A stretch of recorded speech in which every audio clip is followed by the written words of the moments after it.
Hello everyone, कैसे हो सब लोग। हाँ जी दोस्तों, तो स्वागत है आज की क्लास में। आज की क्लास इनकम टैक्स अमेंडमेंट्स का पार्ट नंबर 2 स्टार्ट करने जा रहा हूँ, ठीक है, जो कि आज हमारा आखिरी पार्ट होगा। हम लोग अमेंडमेंट्स इनकम टैक्स के फिनिश कर देंगे, जो भी अब बच गए हैं वो सारे टॉपिक्स फिनिश कर देंगे, ठीक है जी। तो ये है आपके सामने पीडीएफ, और आपको पता है पीडीएफ मेरा टेलीग्राम चैनल पे मिल जाएगा, ठीक है। आपको करना क्या है, आपको वीडियो की डिस्क्रिप्शन में टेलीग्राम चैनल का लिंक मिलेगा।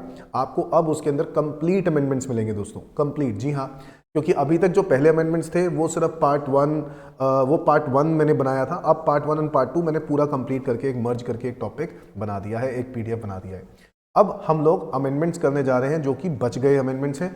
मैंने पिछली क्लास के अंदर आपको introduction, residential, salary, house property, other sources, जो जो अमेंडमेंट थे, क्लबिंग, सेट ऑफ, इसके अलावा एक पीजीबीपी चैप्टर हम लोगों ने इसके बारे में डिस्कस किया था। आज जो हम लोग डिस्कस करने जा रहे हैं उसका अमेंडमेंट में कैपिटल गेन करने जा रहे हैं। क्या करने जा रहे हैं? Capital gain. दोस्तों, एक और बड़ा हैवी टॉपिक, और बहुत सारे चेंजेस इसमें भी जनरली आते हैं, बट मैं ये कहूँगा इस बार भी कोई बहुत बड़े चेंजेस नहीं आए हैं, ठीक है। क्योंकि मैंने आपको पहले भी बताया कि हर साल वैसे तो कुछ ना कुछ नया चेंज लेके आके कुछ ना कुछ एडिशंस या डिलीशंस हो जाती हैं, बट इस बार भी कैपिटल गेन चैप्टर में कोई बहुत बड़ा चेंज नहीं आया जिसकी वजह से कायनात पलट जाएगी। हाँ, तो कैपिटल गेन टॉपिक के अंदर आपको कोई घबराने की ज़रूरत नहीं है। जैसा आप पढ़ रहे हो वैसे ही पढ़ते रहना है। सिर्फ 2-3 बातों का ध्यान रखना है।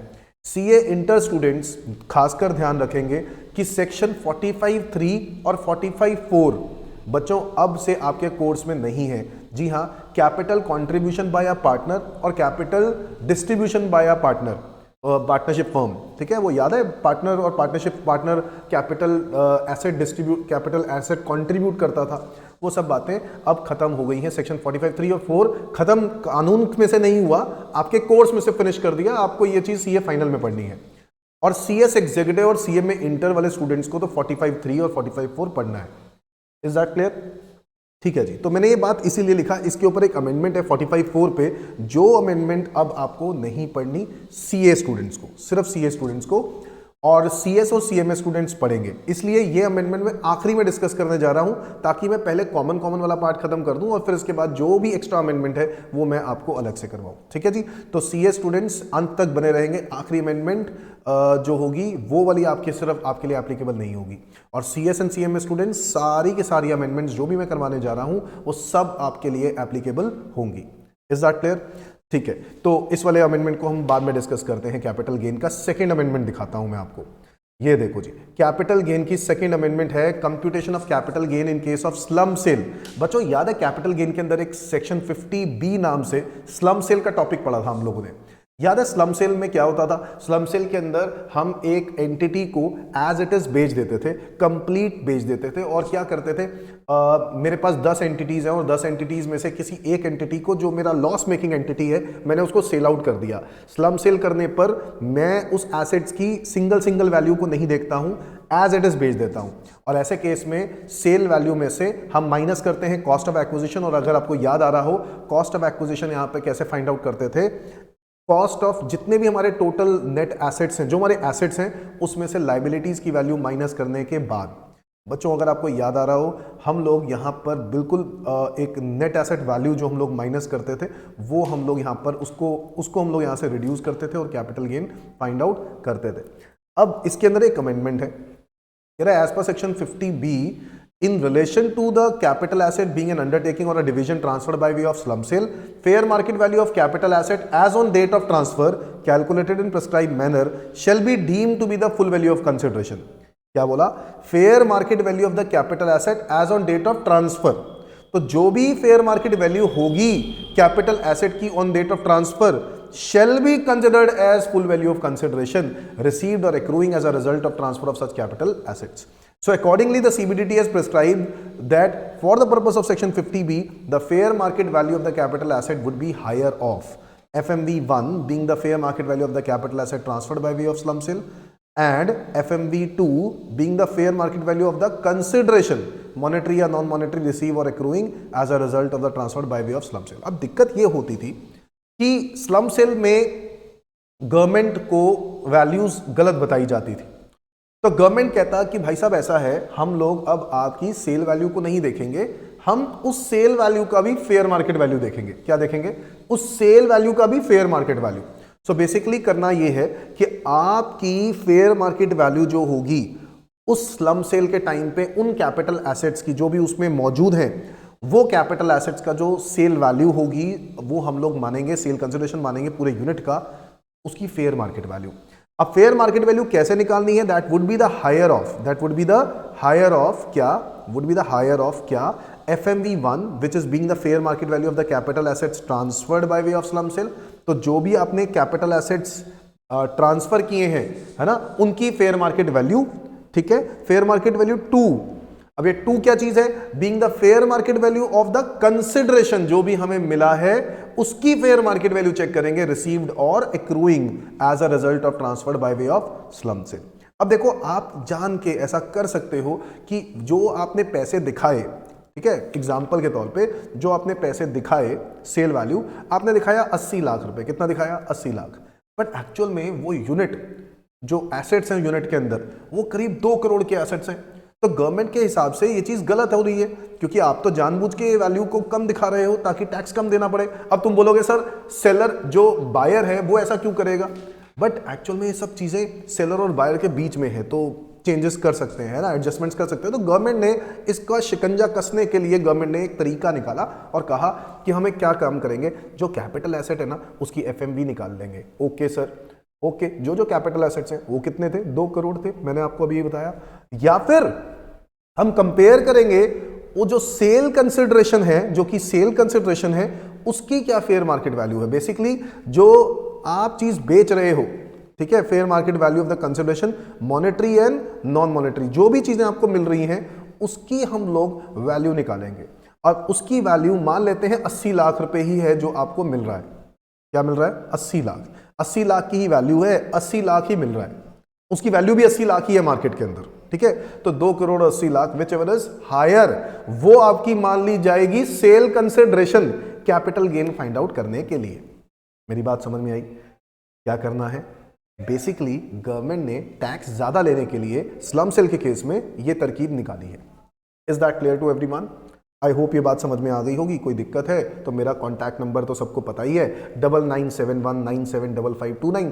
कोई भी प्रॉब्लम हो तो वो मुझे मैसेज कर सकता है, ठीक है। आगे बढ़ते हैं।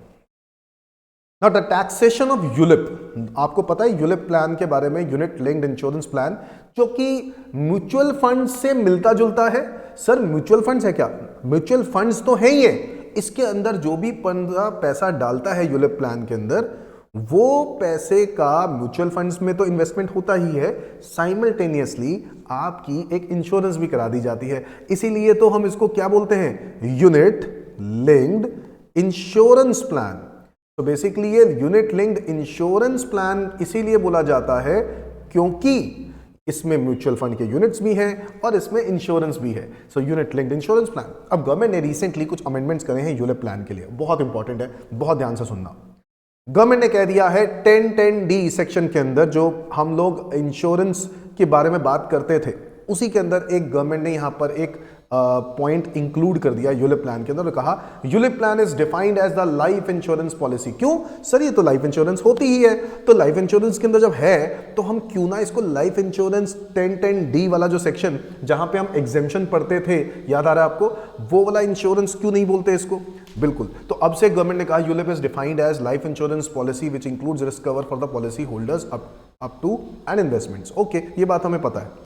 टू असेसमेंट ईयर 21-22 अभी तक क्या होता था? Amount receive under ULIP is exempt from tax. ULIP से जो भी पैसा मिलता था वो एग्जेम्प्ट होता था। If the premium is payable for any of the year, ये बिल्कुल वैसा ही है जो अभी तक होता रहा।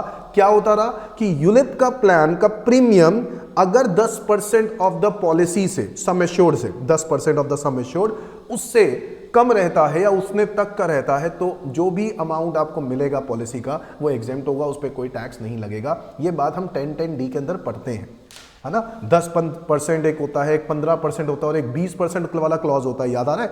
20% कब होता है? जब 1/4/12 से पहले की पॉलिसी है। 10% कब है? जब 1/4/12 के बाद की पॉलिसी है। एक 15% वाला था डिसेबल्ड के लिए, 1/4/13 के बाद से, याद आ रहा है बच्चों? तो वो तीनों के लिए पॉइंट हम बात कर रहे हैं। हम बात कर रहे हैं ये एक्चुअल में पहले ऐसा ही था, यानी यूलिप प्लान को इंश्योरेंस के अंदर ऑलरेडी इंक्लूड किया हुआ था। हमें दिक्कत नहीं है। गवर्नमेंट ने कहा यूलिप प्लान तो ऑलरेडी इंश्योरेंस में हम लोगों ने पहले ही डाला हुआ है, इनकम टैक्स डिपार्टमेंट ने कहा हमने तो पहले ही डाला हुआ है, तो ऐसे ही चलेगा, और वो एग्जेम्प्ट कहा था। अब गवर्नमेंट ने यहां पर असेसमेंट ईयर 22-23 में कहा कि भाई साहब exemption under section 1010D of the act shall not be available to any ULIP issued on or after 1 Feb 2021। 1 फरवरी 2021 के बाद जो भी यूलिप प्लान इशू किए जाएंगे उस पे कोई टैक्स की एग्जेम्पशन नहीं मिलेगी, and the amount of premium payable for any of the previous year during the term of such policy is more than 2,50,000। कहता है कि अगर आप चाहते हो कि एग्जेम्पशन रहे तो आपको एक बात का ध्यान रखना है कि आपका जो प्रीमियम अमाउंट है वो 2.5 लाख से क्या है, कम है, ठीक है। बट यहां पर कह रहा है कि exemption under section 1010D of the act shall not be available to any ULIP plan which is issued after 1 Feb 2021 and where the amount of premium payable for any of the previous year during the term of such policy is more than 2,50,000। सो अगर premium 2.5 lakh से ज्यादा का है, ठीक है, किसी भी साल में किसी भी पर्टिकुलर डेट पर 2.5 लाख से ज्यादा का प्रीमियम अगर आपने दिया है और पॉलिसी 1 Feb 2021 के बाद दी गई है, तो ऐसे केस में गवर्नमेंट कहता है कि हम आपको टैक्स की एग्जेम्पशन नहीं देंगे। Further, if more than one ULIP is issued on or after 1 Feb 2021 and the aggregate amount of the premium payable on those ULIPs for any of the previous year during the term of such policy does not exceed 250, then exemption shall be available for such policies। ये भी बात कही गई कि अगर आपके पास एक से ज्यादा यूलिप प्लान है जो कि 1 Feb 2021 के बाद इशू किए गए और सारों के एग्रीगेट प्रीमियम मिला के 2.5 लाख तक बनते हैं, यानी 2.5 लाख से कम बनते हैं, तो ऐसे केस में आपकी एग्जेम्पशन बरकरार रहेगी, 1010D बरकरार रहेगा। 1010D कब खत्म हो जाएगा? 1010D तब खत्म हो जाएगा जब आपका प्रीमियम चाहे एक यूलिप के लिए हो, चाहे आपके 10 यूलिप प्लान हो, आपके प्रीमियम एग्रीगेट 2.5 लाख रुपए से ज्यादा हो जाते हैं, तो ऐसे केस में वो यूलिप पॉलिसी जो है वो उस पर जो एग्जेम्पशन होती थी वो टैक्सेबल हो जाएगी। समझ में आ गई बात? सर कौन से हेड में टैक्सेबल होगी? बेटा आप लोग जानते हो एक ही हेड है जिसका कोई नहीं होता, उसका अदर सोर्सेस होता है, तो अल्टीमेटली अदर सोर्सेस हेड में ही टैक्सेबल होगा। आगे देखो, exemption shall be available under section 1010D to ULIP even though such policies are issued on or after 1 Feb 2021 and if the premium amount of exceeds 250 for any of the previous year during term of such policy, but any amount under such policy have been received on the death of such person। Clearly लिखता है एक और बात, यहां पर एक बात और बड़ी ध्यान से रखने की जरूरत है। कहता है exemption shall be available under section 1010D to ULIPs even though such policies are issued on or after 1 Feb 2021 and if the premium amount exceeds 2.5 lakh.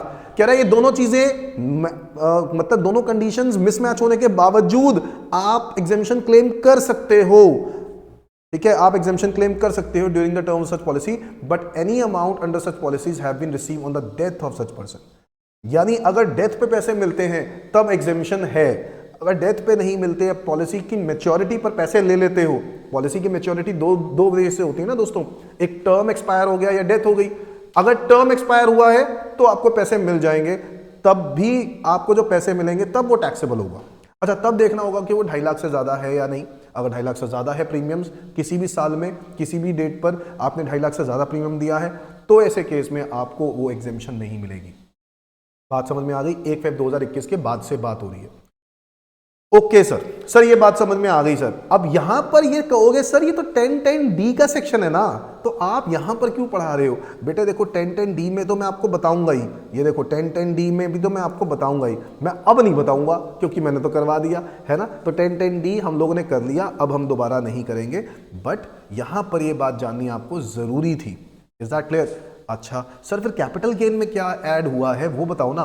Capital gain chapter के अंदर एक डेफिनेशन होती थी, सेक्शन 2 क्लॉज 14, कैपिटल एसेट की definition याद आ रहा है? Capital asset includes all the type of movable property, whether movable, all the type of property, whether movable, immovable, tangible, intangible, whether connected with business और not, याद आ रहा है? इसके अलावा हम लोग पढ़ते थे securities held by foreign institutional investor, है ना। और इसके अलावा एक और पॉइंट ऐड हो गया है जो कि कैपिटल एसेट अब से है, पता है क्या? कैपिटल एसेट कौन है? कैपिटल एसेट वो है यूलिप प्लान।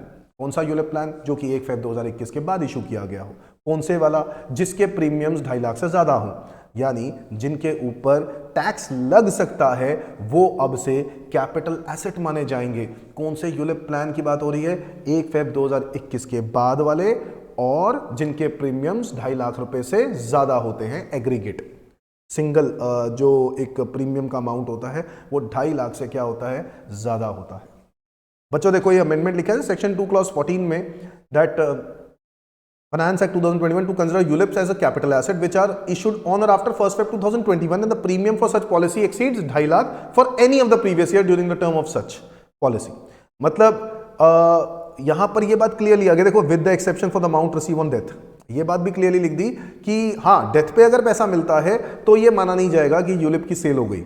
यूलिप की सेल अगर death by way of death पैसा मिलता है तो इसको इग्नोर कर देंगे, तब हम इसको कैपिटल एसेट मानेंगे नहीं। कैपिटल एसेट तब मानेंगे जब हम लोग यूलिप को खरीद के रख लेते हैं, इन्वेस्ट करके रख लेते हैं और हमारे प्रीमियम्स 2.5 लाख से ज्यादा है और in aggregate in any previous year, किसी भी पर्टिकुलर प्रीवियस ईयर की बात कर रहे हैं। और एक और बात का ध्यान रखने की जरूरत है जो कि 1 फेब 2021 के बाद आया है पॉलिसी, उसी की बात हो रही है।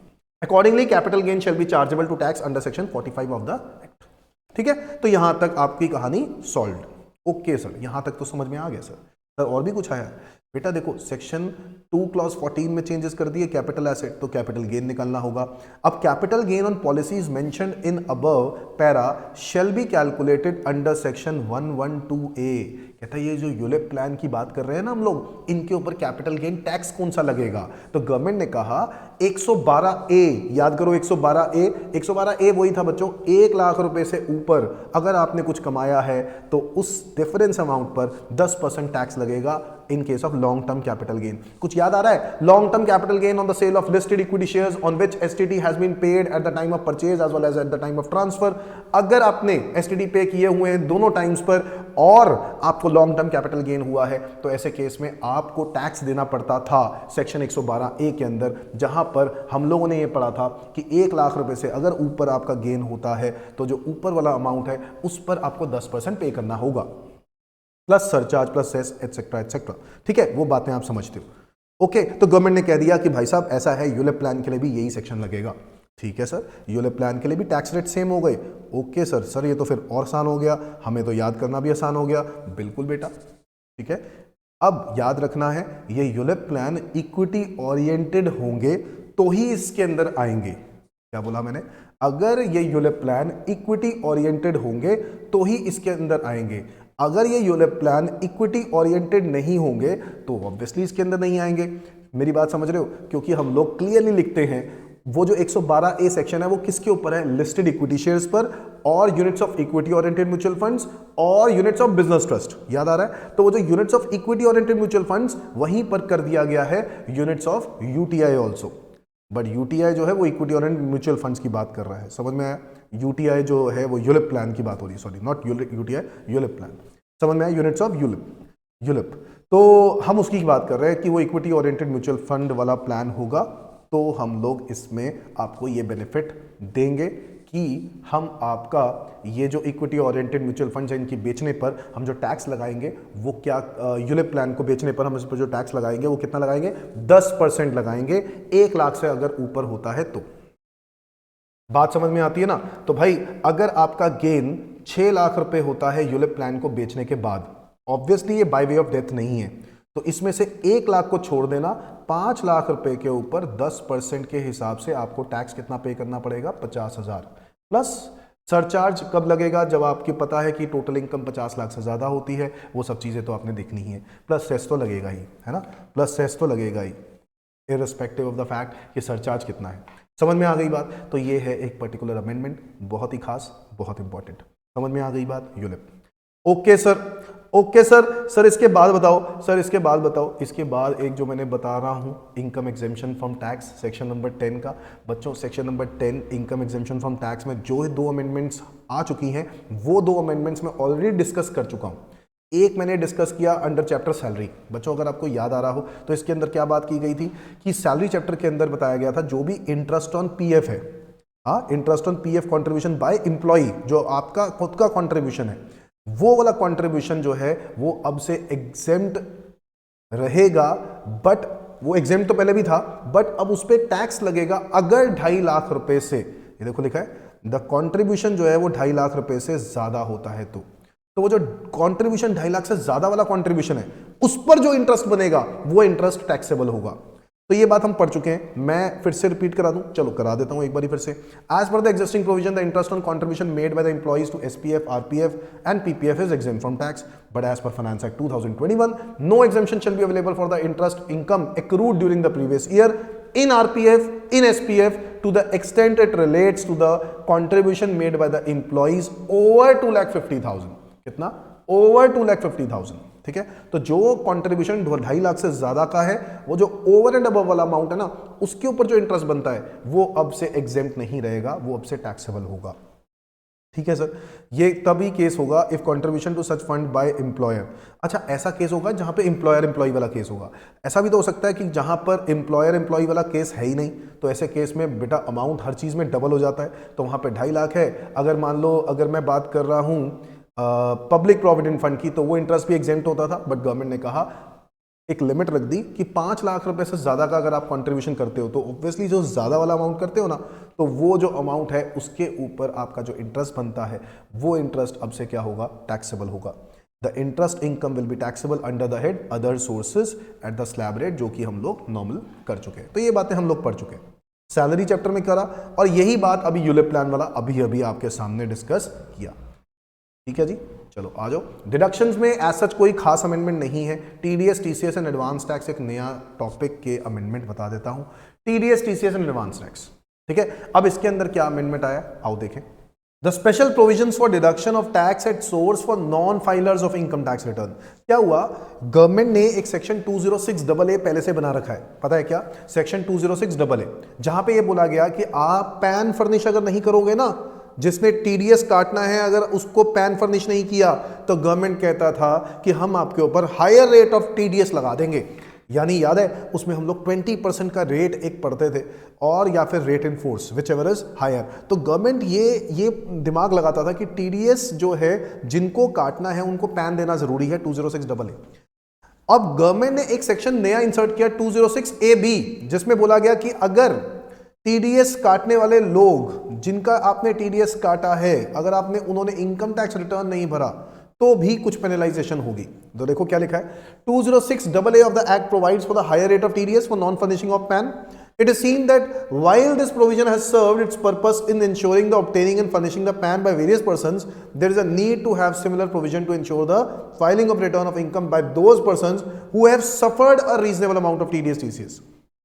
तो भाई मैंने कुछ टीडीएस टीसीएस खोया है, मेरी जेब से टीडीएस मुझे नहीं मिला है, अब मेरे को रिटर्न भरनी मेरे लिए जरूरी है। तो गवर्नमेंट ने कहा कि hence it is proposed to insert a new section 206AB in the act as a special provision providing higher rate of for TDS for non-filers of income tax return। तो दोस्तों इनकम टैक्स रिटर्न अगर आप नहीं भरते हो तो आपको जो TDS चुकाना होगा ना, वो आपका हायर रेट ऑफ TDS लग जाएगा।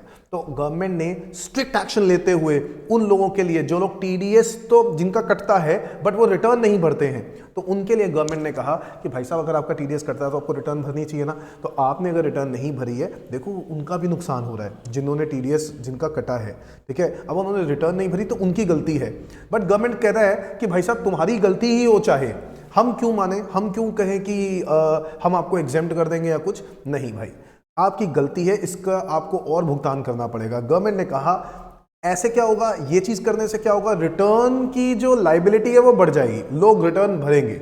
सो newly inserted section 206AB of the act would apply on any sum or income paid amount, income or amount paid or payable or credited by a person to a specified person, to a specified person।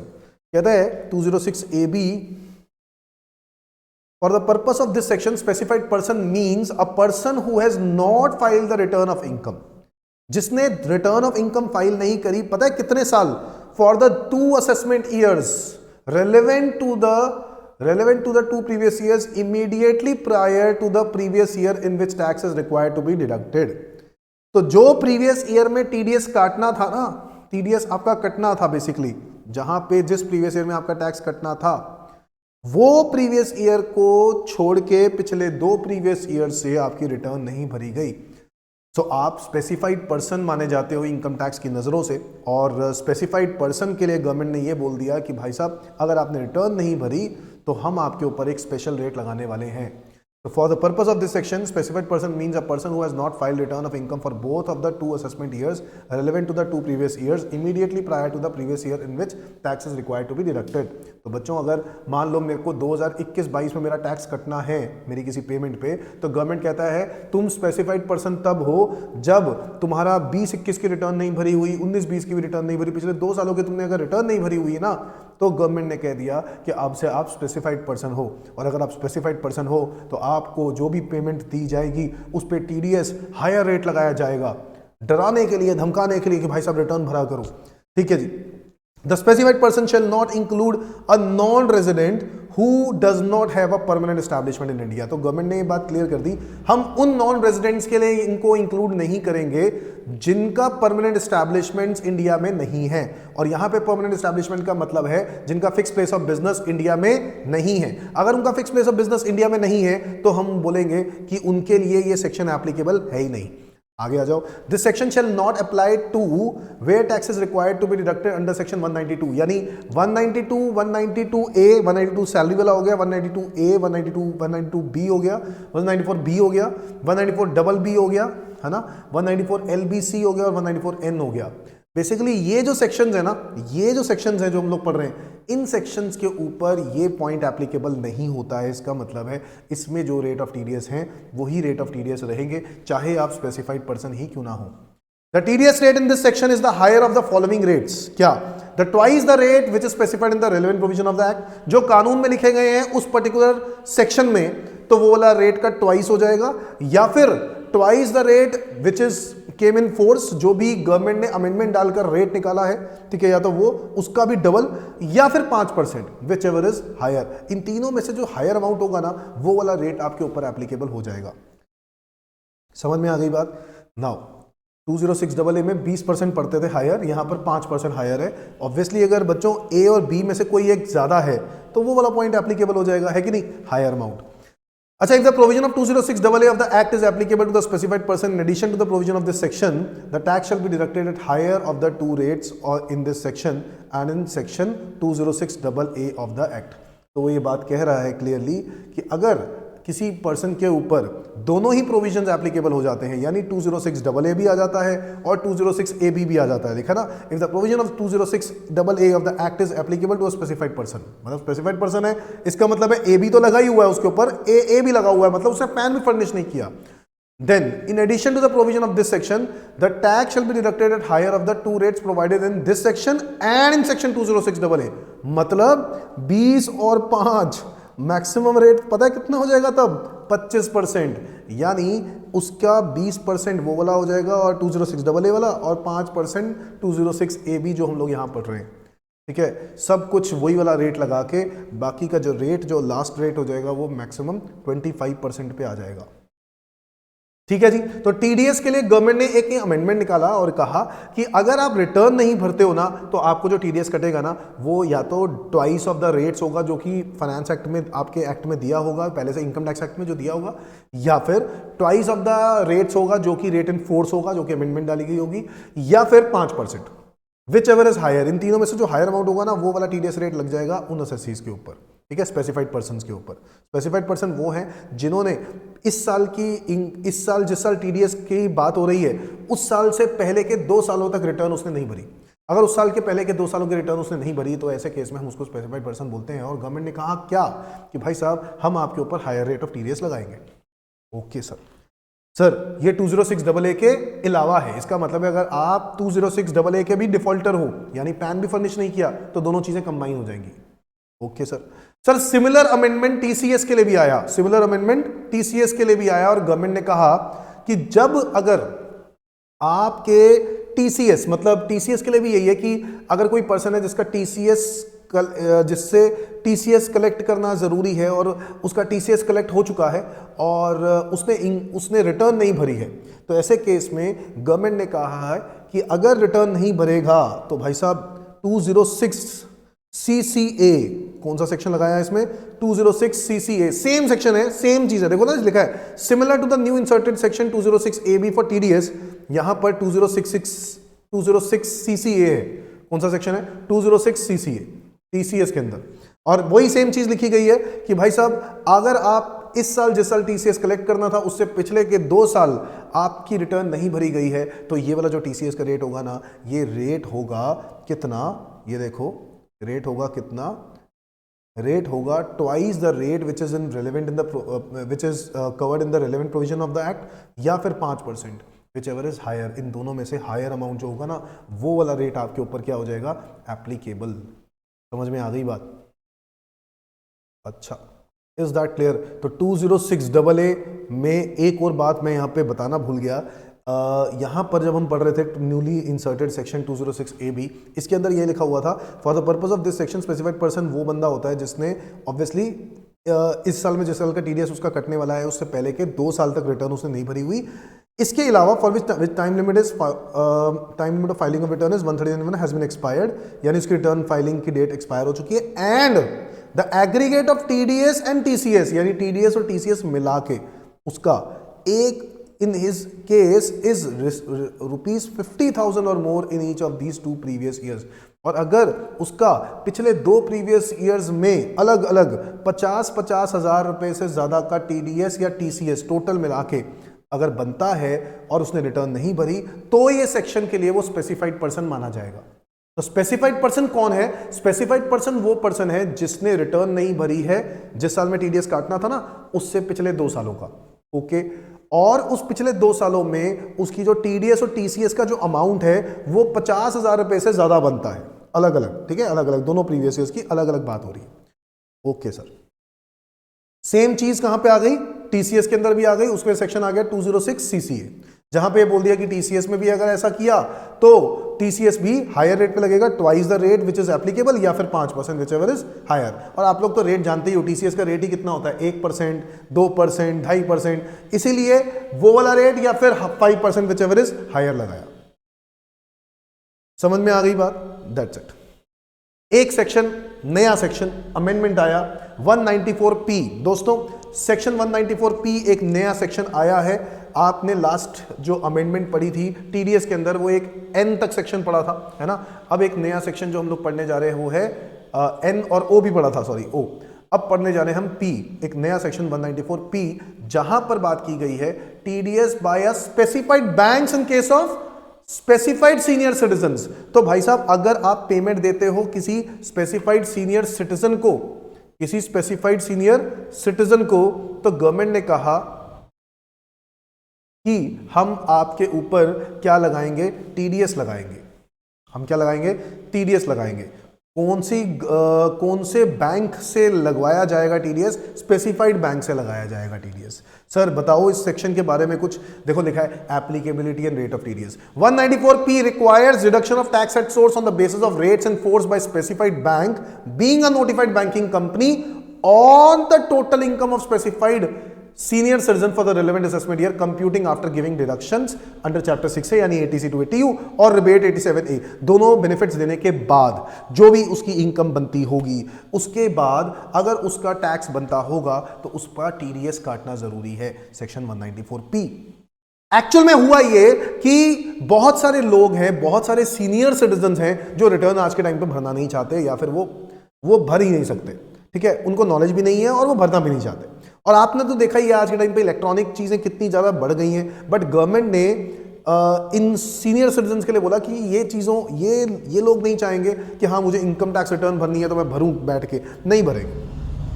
तो government ने पता है क्या बोल दिया? Government ने बोला banks, specified banks, अगर आप किसी ऐसे सीनियर सिटीजन का अकाउंट होल्ड करके रखते हो जहां पे 75 पर उसकी एज 75 से ज्यादा है और उसकी इनकम पेंशन इनकम है, तो ऐसे केस में ना गवर्नमेंट ने कहा कि ऐसे केस में आप इनकी TDS काट देना। मतलब इनका जो भी टैक्स बनता होगा ना उसका अमाउंट का TDS आप काट के हमें देना। 194P। So exemption from return filing. Sir कोई बच भी सकता है इसमें से? जी हाँ बच सकते हैं। कौन लोग बच सकते हैं? गवर्नमेंट ने कहा the specified senior citizen is exempted from filing of return of income for assessment year relevant to the previous year in which tax has been deducted under this section. Obviously सिर्फ वही बच सकता है जिसका tax already cut हो चुका हो, सिर्फ वही बच सकता है। स्पेसिफाइड बैंक कौन है? बैंकिंग कंपनी जो भी सेंट्रल गवर्नमेंट नोटिफाई करेगी। स्पेसिफाइड सीनियर सिटीजन कौन है? कोई भी इंडिविजुअल जो कि इंडिया का रेजिडेंट है और उसकी उम्र 75 ईयर्स या उससे ज्यादा है। इसके अलावा is having a pension income. कौन सी इनकम है? Pension income. और अगर कोई और इनकम है तो मैक्सिमम इंटरेस्ट इनकम हो, वो समझ में आता है। और कोई इनकम नहीं होनी चाहिए, पेंशन, इंटरेस्ट, यही बस। इसके अलावा इनकम्स नहीं होनी चाहिए। अगर इसके अलावा कुछ इनकम्स है तो फिर ये सेक्शन एप्लीकेबल नहीं होगा। ठीक है, तो पेंशन इनकम और इंटरेस्ट इनकम अगर आपके पास है, लिखा ना, and he should have no other income, कोई और इनकम नहीं होनी चाहिए एक्सेप्ट इंटरेस्ट इनकम, वो चलता है, कोई दिक्कत नहीं है। और उसने ना फर्निश किया हुआ है, डिक्लेरेशन दी हुई है इन अ स्पेसिफाइड बैंक कि मैं एक सीनियर सिटीजन हूं जिसकी उम्र 75 ईयर्स है और मेरा कुछ इनकम है, मैं अपना टैक्स भरवाना चाहता हूं, मुझे बता दो मेरे को टैक्स कितना देना है। तो वो लोग टैक्स कितना देंगे, कौन देगा, कौन काटेगा? स्पेसिफाइड बैंक काटेगा। गवर्नमेंट ने बैंक की जिम्मेदारी कर दी कि बैंक तुम खुद देख लोगे, तुम बहुत समझदार हो, तुम खुद ही देख लोगे टीडीएस इसका कितना बनता है। The CBDT with this notification provided that a furnishing of the such declaration in prescribed form by specified senior citizen, the specified bank has to compute the total income of such senior citizen। तो उस senior citizen का ना total income आप खुद compute करोगे, यानी वो bank compute करेगा और उसके बेसिस पर उसका टीडीएस निकाल लेगा, deduct income tax on the basis of the rates in force. After giving the effect of, सारी चीजों का बेनिफिट देने के बाद, यानी 80C to 80U और 87A का बेनिफिट देने के बाद, जो भी उसका इनकम्स बनती होगी, उस पर जो भी इनकम टैक्स बनता होगा, उसको वो देख लेगा कितना अमाउंट बनता है और उस अमाउंट का टीडीएस वो काट लेगा। देखा है, the effect to the deduction allowable under chapter 6A has to be given on the basis of evidence provided by the senior citizen. तो वो जो सीनियर सिटीजन है वो एविडेंस देगा कि मैंने ये इंश्योरेंस करा रखी है, ये करा रखा है या ये करा रखा है, तो वो जो भी उसने करा रखा है उसको डिडक्शन तभी मिलेगी जब उसके पास उसका प्रूफ होगा। The declaration given in this prescribed form and evidence submitted for claiming deduction in chapter 6A by specified senior citizen has to be properly maintained by the specified bank। अच्छा, maintain भी कौन करेगा? Bank करेगा। Government ने कहा उनसे उम्मीद नहीं है, आप बैंक से उम्मीद करो, बैंक फैसिलिटी दे रहे हैं, बैंक संभाल के रखेगा इन सब चीजों को। वो सीनियर सिटीजन से अगर करवाना ही होता तो सब कुछ सीनियर सिटीजन पे डाल देते, बट उन्होंने कहा सीनियर सिटीजन को नहीं कह रहे हैं, हम बैंक्स को कह रहे हैं सब काम करने के लिए। समझ में आ गई बात? तो ये है section 194P।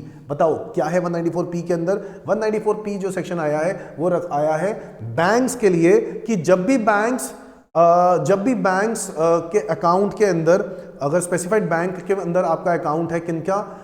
Specified senior citizen का, तो गवर्नमेंट ने कहा उनके अकाउंट पे टीडीएस कटना जरूरी है। अब वो टीडीएस कितना कटना चाहिए, क्या कटना चाहिए, वो डिसाइड करेगा बैंक ही, क्योंकि बैंक देखेगा कि इनकी टोटल इनकम कितनी बनती है और इनका इनकम टैक्स कितना बनता है जो इन्होंने जमा नहीं कराया होगा, तो हम लोग उनके टीडीएस काट के जमा करा देंगे बेसिकली, जो भी उनका अमाउंट बनता है। तो ऐसे केस में क्या हो गया कि पब्लिक गवर्नमेंट को फायदा हो गया कि बैठे बैठे टैक्स आना स्टार्ट हो गया, और उस सीनियर सिटीजन जो टैक्स बेसिकली दे नहीं रहा था, है ना, वो जो है अब उसका भी टैक्स जाना स्टार्ट हो जाएगा।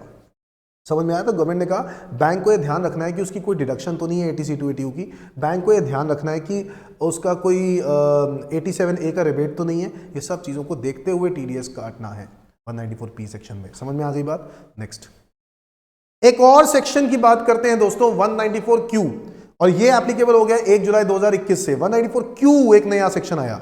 अच्छा, क्या चीज है ये? परचेज ऑफ गुड्स के ऊपर।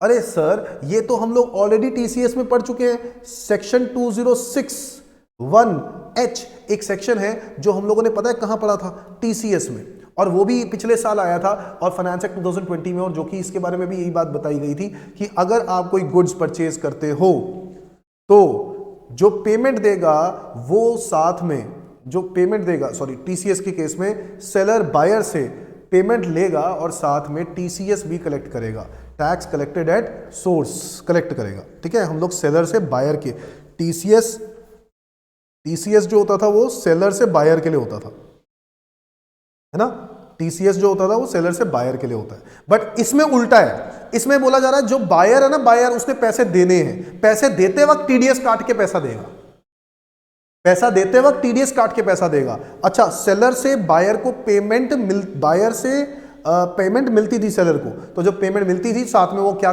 कलेक्ट करेगा? टैक्स कलेक्ट करेगा, टैक्स कलेक्टेड एट सोर्स, ये होता था। अब यहां पर उल्टा होता है, ऑब्वियसली हम पे कर रहे हैं, पे करते वक्त टीडीएस काट के अमाउंट आपको देंगे।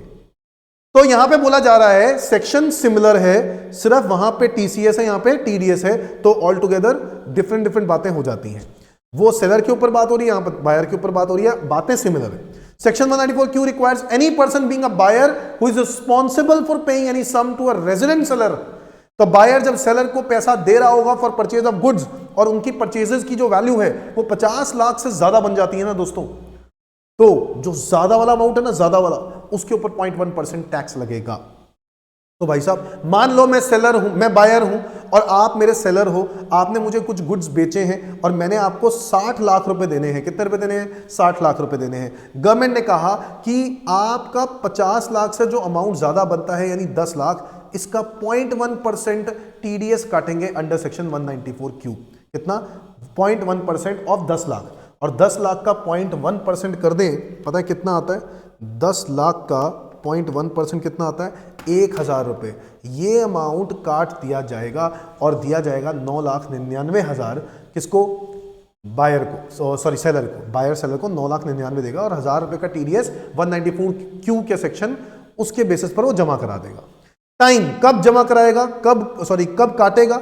Obviously eight the time of credit in the account, जब भी वो अकाउंट में पैसा दे रहा होगा तो तब टीडीएस काट लेगा, या फिर eight the time of payment, जो भी है, ठीक है, या तो क्रेडिट होगा या पेमेंट दे रहा होगा, चेक दे रहा होगा, है ना।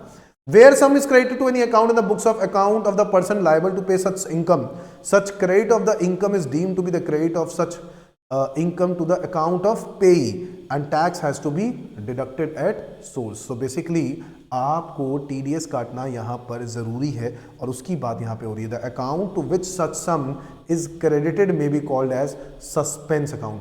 बुक्स ऑफ अकाउंट्स में किसके बुक्स ऑफ अकाउंट्स में किसका टीडीएस कट के आ रहा है? सेलर का टीडीएस कट के आ रहा है। सेलर की बुक्स ऑफ अकाउंट्स में जब वो अपनी डिटेल्स दिखा रहा होगा तो उसको पैसा कम मिल रहा होगा। 10 लाख की जगह उसको 9,99,000 मिल रहा है। तो जब 9,000 रुपये कम मिल रहा है तो गवर्नमेंट ने कहा आप उस अमाउंट को सस्पेंस अकाउंट में दिखा देना। किसको दिखा देना? सस्पेंस अकाउंट में दिखा देना। Where such sum is credited to any account in the books of accounts of the person liable to pay such income, such credit of the income is deemed to be the credit of the income of payee and tax has to be deducted at source. The account to which such sum is credited may be called as suspense account or by any other name. वैसे ये इतना कोई relevant नहीं है, ये कोई इतना relevant नहीं है। अगर आप नहीं समझ में आता, आपको नहीं पढ़ना तो मत पढ़ो यार, आगे बढ़ते हैं, बहुत कुछ पढ़ना है और आगे आ जाओ। गवर्नमेंट कहता है powers of CBDT to issue guidelines. तो बच्चों 194Q में तो इतना ही बोला गया, ठीक है। 194Q में बोला गया ये टीडीएस का रेट है और कब काटना है ये मैंने आपको बता दिया। कौन काटेगा ये भी बता दिया। कौन काटेगा? बायर काटेगा। बायर पेमेंट जब दे रहा होगा ना तब टीडीएस काट के सेलर को पैसा देगा, ठीक है। अब यहाँ पे ये बात हो रही है कि अगर सेलर के अकाउंट में कोई पैसा क्रेडिट होता है तो वो पैसे को, वो जो क्रेडिट होगा, जो भी सम क्रेडिट होगा, ठीक है, उस अमाउंट को वो सस्पेंस अकाउंट का नाम दे सकता है या फिर any other name, by any other name, ठीक है ना। Where such sum is credited to any account in the books of accounts of the person liable to pay such income, such credit of the income is deemed to be the credit of the income of account of payee and the tax has to be deducted at source, ठीक है। Obviously मैं यहाँ पे जो बात कर रहा हूँ ना, यहाँ पे एक्सीडिंग 50 लाख वाले अमाउंट की बात कर रहा हूँ, एक्सीडिंग 50 लाख वाला अमाउंट, ठीक है। 50 लाख से जो ज्यादा वाला अमाउंट है ना, उसकी बात कर रहे हैं कि वो वाला जो अमाउंट है ना, वो वाले अमाउंट को आप सस्पेंस दिखा सकते हो। क्यों? क्योंकि ये सस्पेंस है, वाकई में सस्पेंस है कि टीडीएस लगेगा, कितना लगेगा, इसके अमाउंट के ऊपर टीडीएस लगेगा ये हमें पता है। तो अगर कोई 70 लाख रुपए दे जाता है तो 20 लाख रुपए सस्पेंस अकाउंट में दिखा सकते हो, या फिर कोई और नाम से अकाउंट दिखा दो, कोई फर्क नहीं पड़ता, ठीक है। चलो वैसे भी मैं कहता हूं इसकी जरूरत ही क्या है, हमें तो क्या पता होना चाहिए, 194Q में टीडीएस का रेट पता होना चाहिए और पता होना चाहिए किस तरीके से टीडीएस लगता है ना। नाउ सीबीडीटी के पावर्स है कि वो 194Q से रिलेटेड कोई गाइडलाइंस निकालना चाहे तो निकाल सकता है, क्योंकि लोगों को हो गई कंफ्यूजन, सर क्या बात कर रहे हो, आपने सेम बात तो 2061H में भी लिखवाई थी, यानी टीसीएस में भी लिखवाई थी, और अब सेम बात अगेन टीडीएस में भी लिखवा रहे हो। सर कौन सी चीज पढ़नी है, कौन सी नहीं, क्लियर कर दो। तो गवर्नमेंट ने कहा सीबीडीटी के पास पावर है to issue guidelines related to ये 194Q। तो अगर वो चाहे तो गाइडलाइंस निकाल सकती है, तो उन्होंने गाइडलाइंस निकाल दी, एक सर्कुलर निकाला और उसके अंदर गाइडलाइंस दे दी कि गाइडलाइंस में ये बताया कि 194Q कैसे लगेगा। Non applicability of TDS under section 194Q, tax is not required to be deducted under section 194Q in respect of a transaction which tax is deductible under the any other provision of the act। तो government ने ये बोल दिया कि अगर आपका कोई और प्रोविजन से टैक्स लग गया तो 194Q में नहीं लगेगा, या फिर आपके ऊपर 206C के प्रोविजन लग गए, यानी TCS के प्रोविजन लग गए। किसके लग गए? TCS, अदर देन 206C1H, मतलब वो वाला छोड़ के, वो वाला सेक्शन को छोड़ के 206C लगा हुआ है अगर आपकी पेमेंट पर, मतलब टीसीएस का सेक्शन लग गया या फिर आपका टीडीएस का कोई सेक्शन लग गया, तो ऐसे केस में हम आपके ऊपर 194Q नहीं लगाएंगे। अच्छा, टीसीएस में कौन सा छोड़ के? 206C1H को छोड़ के, और 206C1H में क्या लिखा है? वही 50 लाख से ऊपर वाला अमाउंट। तो सर अगर दोनों ही लग रहे हो उसके ऊपर, सेलर को भी और बायर को, दोनों को पे करना पड़ेगा टीडीएस, वो टीडीएस काटेगा, ये टीसीएस कलेक्ट करेगा, ऐसा होगा? गवर्नमेंट ने लिखा in case of transaction to which both 206C1H and 194Q applies, tax is required to be deducted under section 194Q। कह रहे हैं 194Q के हिसाब से टैक्स काटेंगे, तब 206C1H नहीं लगाएंगे, तब लगाएंगे 194Q। तो बेसिकली 206C1H बड़ा है या फिर 194Q बड़ा है? 194Q बड़ा है। समझ में आ गई बात? Meaning of buyer. Now who is buyer here? Government ने कहा बायर वो पर्सन है जिसकी total sales from this the financial year immediately preceding the financial year, जिस ईयर में आपने परचेज किए गुड्स, उससे पहले वाले साल में अगर उनकी टर्नओवर 10 करोड़ से ज्यादा होती है, तो हम उसी की बायर की बात कर रहे हैं। हम उस बायर की बात कर रहे हैं कि जिनको टीडीएस काटना है, वो टीडीएस कौन काटेगा? जिनकी खुद की टर्नओवर पिछले साल में 10 करोड़ से क्या थी? ज्यादा थी। उन्हीं को गवर्नमेंट ने कहा है टीडीएस काट सकते हैं, वरना कोई और टीडीएस नहीं काट सकता। ठीक है, 10 करोड़ से ज्यादा टर्नओवर होनी चाहिए पिछले साल। अब देखो गवर्नमेंट ने गाइडलाइंस निकाले सर्कुलर नंबर 13/2021 में, ठीक है, डेटेड 30 जून 2021। तो अब देखते हैं गाइडलाइंस देखते हैं 194Q के लिए गवर्नमेंट ने क्या गाइडलाइंस निकाली है, सीबीडीटी ने। ठीक है, तो 30 जून 2021 से ये एप्लीकेबल हो गई है गाइडलाइंस, और कहा गया है कि अगर आप एक्सचेंज में कोई ट्रेडिंग करते हो और आप वहां पर आप 50 लाख से ऊपर की कोई पेमेंट करते हो, तो गवर्नमेंट ने कहा इसके ऊपर 194Q एप्लीकेबल नहीं होगा। यानी transaction in securities and commodities, ये देखो यहां पर लिखा है, इनके ऊपर 194Q एप्लीकेबल नहीं होगा। सिक्योरिटीज कमोडिटीज की ट्रेडिंग करते हो through a recognised stock exchange, और अगर आप बिजली की ट्रांजैक्शन करते हो या एनर्जी सेविंग सर्टिफिकेट्स या फिर कोई रिन्यूएबल एनर्जी सर्टिफिकेट्स के लिए कोई ट्रांजैक्शन करते हो, तो गवर्नमेंट ने कहा इनके लिए भी कि कोई भी तरह का 194Q सेक्शन एप्लीकेबल नहीं होगा।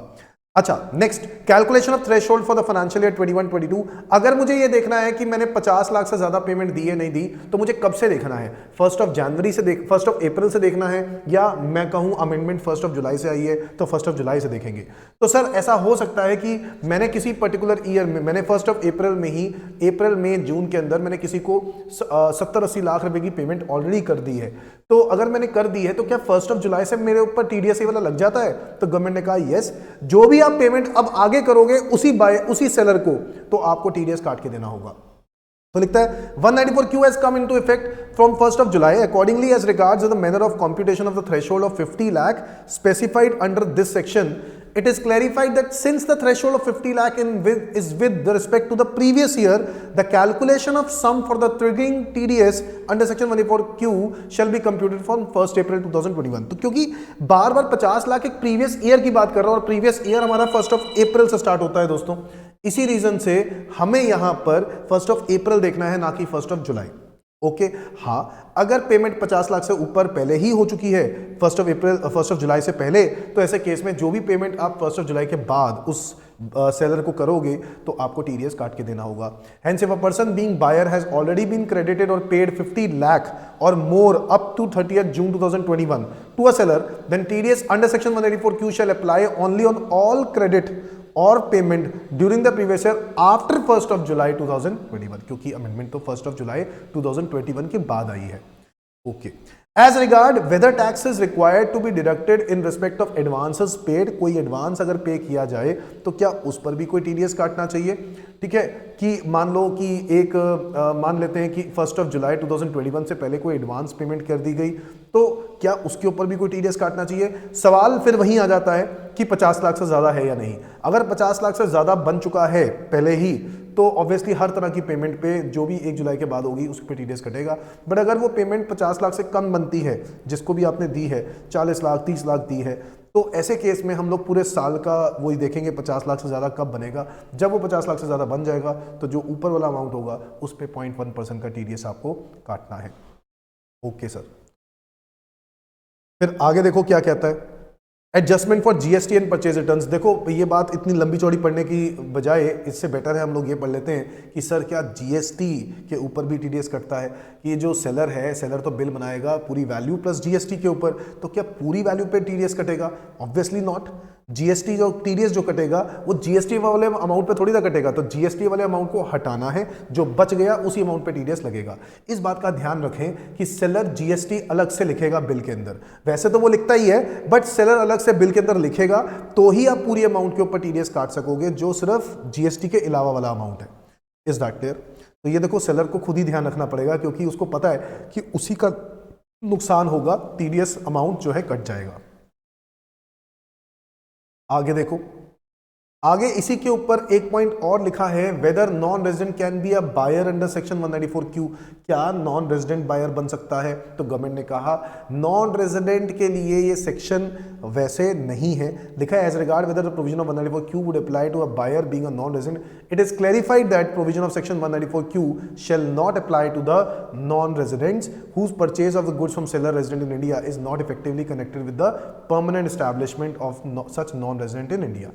तो क्योंकि उस नॉन रेजिडेंट का ये मान के चलेंगे कि उसका परमानेंट एस्टैब्लिशमेंट इंडिया में नहीं है, इसी रीजन से उसकी पेमेंट्स 50 लाख से ज्यादा हैं या नहीं है, मतलब उससे कोई फर्क नहीं पड़ता, सेक्शन 194Q उसके ऊपर अप्लाई नहीं होगा।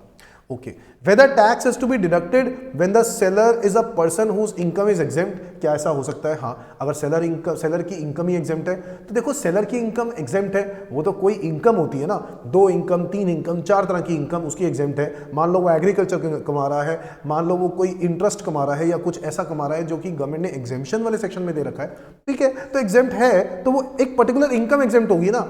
क्या उससे यह साबित हो जाता है कि सेलर क्योंकि इनकम एग्जेम्प्ट है तो उसकी 50 लाख से ज्यादा की जो पेमेंट है उस पर टीडीएस नहीं काटना चाहिए? ऐसा कुछ भी नहीं है दोस्तों, ऐसा कुछ भी नहीं है। अनटिल अनलेस सेलर या बायर दोनों में से कोई भी अगर गवर्नमेंट के एग्जेम्प्टेड सेक्शंस में से कहीं आ जाते हैं, यानी कैटेगरी उनकी एग्जेम्प्टेड वाली है।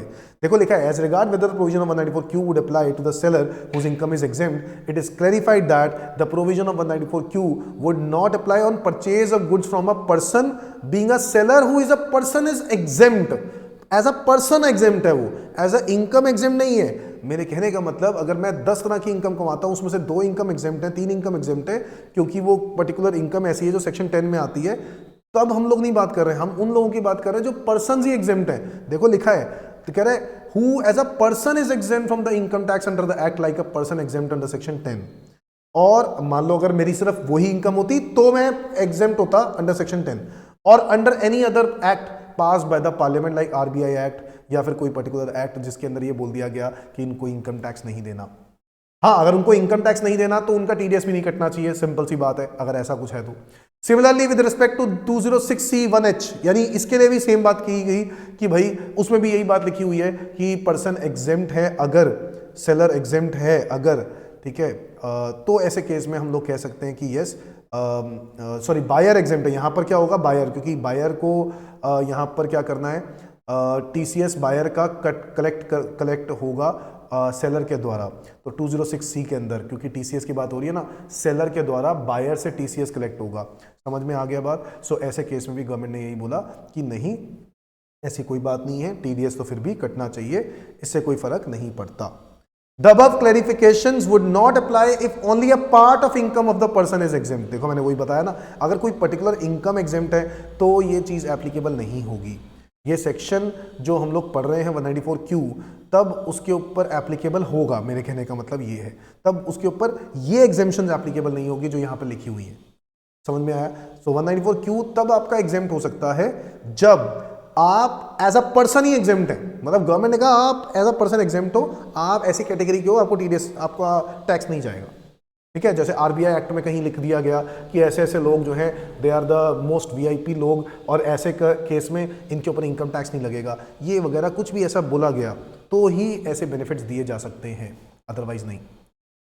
Okay, whether tax is to be deducted on advance payment, as regard whether the provision of 194Q would apply to the advance payment made by the buyer, it is clarified that since the provisions apply on the payment or credit whichever is earlier, the provision of section 194Q shall apply to the advance payment made by the buyer to the seller. इससे कोई फर्क ही नहीं पड़ता कि वो payment advance में दी गई है। अगर एडवांस में दी भी गई है तो एडवांस पेमेंट अगर वही 50 लाख से ज़्यादा होता है तो आपको टीडीएस काटना चाहिए, इससे कोई फर्क नहीं पड़ता।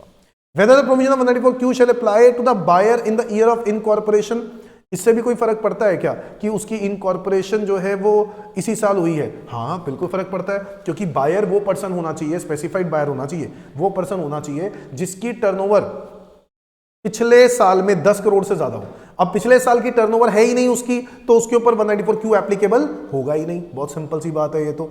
ठीक है सर ये गाइडलाइंस जो है ना, ये एक एक छोटे छोटे क्वेश्चंस जो आपके फ्रीक्वेंटली आस्क्ड क्वेश्चंस होते हैं, एफएक्यूज बोलते हैं जिसको, ये बेसिकली उनका जवाब दिया है सीबीडीटी ने कि आपके दिमाग में जो विचार आ रहे हैं ना, वो हम आपको क्लैरिफाई कर दें कि इसका इसमें क्या करेंगे, इसमें क्या होगा, इसमें ऐसा होगा, उसमें ऐसा होगा। तो इस तरीके से उन्होंने कुछ क्वेश्चन बना दिया basically. Whether provision of section 194Q shall apply to the buyer if the turnover of the business is rupees 10 crore or less, तो गवर्नमेंट ने पहले ही बता दिया था, नहीं सर टर्नओवर 10 करोड़ से ज्यादा होनी जरूरी है, ये बात तो पहले ही पता है हमें। तो क्या ये बात हमें पढ़ने की जरूरत है? तो बेटा मैंने तो आपको बोल ही दिया कि टर्नओवर 10 करोड़ से कम होगी तो ये टीडीएस काट ही नहीं सकता। ओके सर, ये फिर हम पढ़ी क्यों नहीं? Cross application of section 194O 206C1H and section 194Q। Cross application का मतलब है एक ही टाइम पर 206C1H का भी प्रॉब्लम चल रहा है, यानी बायर के ऊपर भी वो एप्लीकेबिलिटी आती है 206 वाले में, यानी टीसीएस की, और सेलर के ऊपर भी एप्लीकेबिलिटी आ जाती है, और क्रॉस एप्लीकेशन ऑफ 194O भी है। Now what is 194O? ये 194O क्या चीज है भाई? 194O जो पिछले साल आया था, इलेक्ट्रॉनिक कॉमर्स ऑपरेटर। अगर आपकी ट्रांजैक्शन ईसीओ के थ्रू है तो गवर्नमेंट ने कहा ईसीओ जब भी पेमेंट करेगा उस पे वो टीडीएस काट के देगा। ईसीओ जब भी पेमेंट देगा किसको? बिजनेसमैन को, तो टीडीएस काट के पेमेंट देगा। ठीक है, तो मैं एक ईसीओ हूं, जैसे अमेजॉन हूं, अमेजॉन जब भी उस बिजनेसमैन को पेमेंट देगा ना तो टीडीएस काट के पैसा देगा। यही बात हम लोगों ने पहले पढ़ी हुई है। अब हुआ ये कि वो जो बिजनेसमैन है उसकी सेल हो गई है 50 लाख से ज्यादा, जो उसको मिलना चाहिए। ऐसे केस में 194O भी लग रहा है, 206C1H भी लग रहा है, और 194Q भी लग रहा है। बहुत सारे सेक्शंस इंटर रिलेट कर रहे हैं। तो ऐसे केसेस में क्या किया जाए? कह रहा है क्लैरिफिकेशन इसके ऊपर दी गई। Under section 194O a transaction in respect of which tax has been deducted by e-commerce operator under subsection 1 और which is not liable to deduction under subsection 2 shall not be liable to deduct tax under section any other provision of the chapter 17 of the act. Under second proviso to section 206C1H, provision of subsection shall not apply if the buyer is liable to deduct tax at source under any other provision of the act on the goods purchased by him from the seller and has deducted such tax. एक बात clear की गई है कि 194A में भी ये बात बोली गई है कि अगर उनके ऊपर किसी और पर्टिकुलर सेक्शन का रेट लग चुका है तो 194O बोला गया कि नहीं लगेगा। 206C1H में भी ये बात सिमिलर लिखी गई कि अगर उसके ऊपर ऑलरेडी कोई और सेक्शन के प्रोविजंस लग चुके हैं तो उसके ऊपर 206C1H नहीं लगेगा। और 194Q में पता है क्या लिखा गया? The provision of this section would not apply if tax is deductible under any other provision of the act, same बात, and tax is collectable under the provision of 206C other than the transaction on which 206C1H applies। तो ये बात clearly कह दी गई, अगर already उस पे 206C1H लग चुका है तो नहीं लगेगा, सॉरी तो लगेगा 206C1H पे लगेगा, टीसीएस पे नहीं लगेगा। अब टीसीएस ही तो है 206C1H और सेम ही चीज है, बट गवर्नमेंट ने कहा था कि अगर 194Q भी लग रहा हो, 206C1H भी लग रहा हो, तो सिर्फ 194Q लगेगा। क्या लगेगा? 194Q। ये बात हम लोग पहले भी पढ़ चुके हैं। So after conjoint reading of all these provision, it has been clarified that अगर tax has been deducted by e-commerce operator on a transaction under section 194O, the transaction shall not be subjected to TDS under section 194Q. अगर O लग चुका है तो Q नहीं लगेगा। दो section 206C1H provides exemption from TCS if the buyer has deducted tax at source goods purchased by him. अगर ये बात भी हम लोगों ने पहले पढ़ ली थी कि TDS एक बार लग गया 194Q वाला, 194Q वाला, तो सेक्शन 206C1H नहीं लगेगा, चाहे वो भी लगना था। मेरे कहने का मतलब 206C1H में बायर ने सेलर से पैसे, सेलर ने बायर से पैसे कलेक्ट करते वक्त टीसीएस कलेक्ट करना था। उसमें भी यही लिखा था कि 50 लाख से ज़्यादा अगर पेमेंट होती है तो जो टोटल 50 लाख से ऊपर वाला होगा उस पर टीसीएस लिया जाएगा 0.1%। अब यहाँ पर भी तो यही है, यहाँ पे ये जिम्मेदारी बायर को दी जा रही है कि जो पेमेंट देगा उस पर टीडीएस काट के देना। अब गवर्नमेंट ने कहा जब बायर के ऊपर डाल दिया है ये पॉइंट, तो फिर 206C1H का क्या करें हम? छोड़ देंगे। क्या कर देंगे? छोड़ देंगे, इग्नोर करेंगे। आगे, if transaction is both with the purview of 194O as well as 194Q, tax is required to be deducted under section 194O। अच्छा, तो भाई अब जो है ना, मैं आपको एक बहुत इंपॉर्टेंट बात बताने जा रहा हूं, ध्यान से सुनना। अगर कोई ट्रांजैक्शन में, अगर किसी ट्रांजैक्शन में 194O और 194Q दोनों लग रहे हो तो गवर्नमेंट कह रहा है 194O को देखेंगे। अगर किसी ट्रांजैक्शन में 194Q और 206C1H अगर ये भी एप्लीकेबल हो रहा है तो हम लोग 194Q लगाएंगे। ये बात हम लोग पढ़ चुके हैं और ये बात हम लोगों ने अभी अभी पढ़ी कि अगर ट्रांजैक्शन में 194O भी लग रहा है और 194Q लग रहा है तो 194O देखा जाएगा and not under section 194Q। Similarly, if transaction both within the purview of 194O as well as 206C1H, और ऑब्वियसली यहां पर भी 194O ही लगेगा। 194O और 206C1H के बीच में भी क्या लगेगा? 194O लगेगा। Okay sir. अच्छा, ये वाला भी नोट कर लो, 194O और 194Q, इसमें भी 194 लगेगा। अच्छा, ये वाला भी नोट कर लो, 194Q और 206C1H, तो कौन सा लगेगा? 194Q लगेगा। अब ये बात पक्की हो गई है बेटा, मैं जो बताने जा रहा हूं वो ये बताने जा रहा हूं कि अगर तीनों एक ही सेक्शन में हो, हाँ, तीनों चीजें लग रही हो, 206C1H, ओके, 194O, 194Q, तो ऑब्वियसली 194O ही लगेगा, ना ही 194Q लगेगा। तब 206C1H भी नहीं लगेगा। Is that clear? So similarly, if a transaction is both within the purview of 194O as well as 206C1H, tax is required to be deducted under section 194O. The transaction shall come out of the purview of 206C1H after tax has been deducted by e-commerce operator on that transaction. Once the e-commerce operator has deducted the tax on transaction, the seller is not required to collect the tax under section 206C1H on the same transaction. It is clarified that here the primary responsibility is on e-commerce operator is to deduct tax under section 194O. And that responsibility cannot be condoned if the seller has collected the tax under section 206C1H.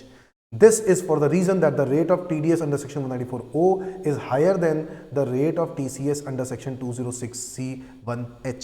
तो government ने ये बात बोली है clearly कि e commerce operator का tax collect करना जरूरी है, उसका TDS लेना जरूरी है, and that responsibility can not be condoned if the seller has collected the tax under section 206C1H.